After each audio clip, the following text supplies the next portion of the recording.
E rutu ana e nei kōtiro o Waikato, I tō rātou anamata ki te ao tākaro rīki. Kei konei mātou ki te whakakanohi I te rohe o Tainui Waka. Ko te pūtake kei konei tōku tīma Waikato District. Nā te mea ki te whiako I etahi mea hitori mai te riki.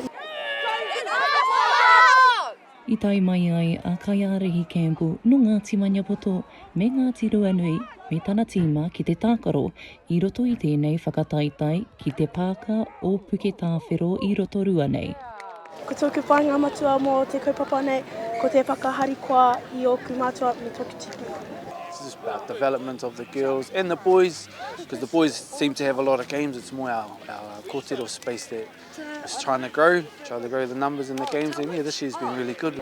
Our halfback shouldn't be in there, you should be down the outside of the jockey. So our lock allows you come off.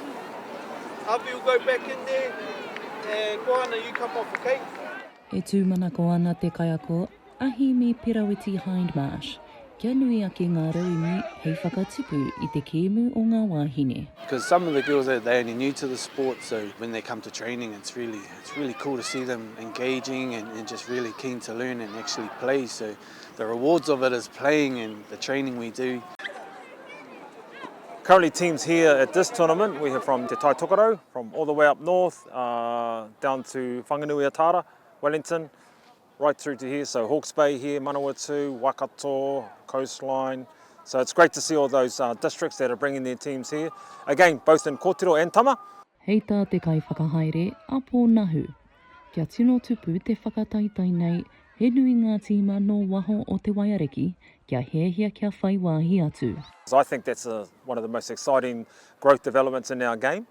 The improvement year on in for those girls is amazing, for how they're stepping up and learning the sport of rugby league. And it is growing, it's slowly growing, but it's growing and that's what we want, and we just want to grow our numbers, so more opportunities for our girls, more teams to play, and that's what it's about.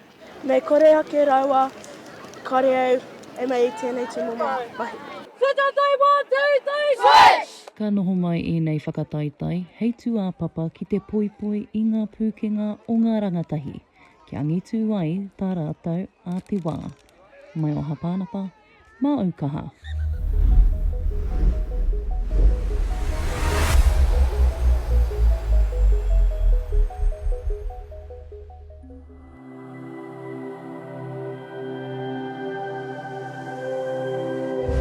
Ko te reo, te take.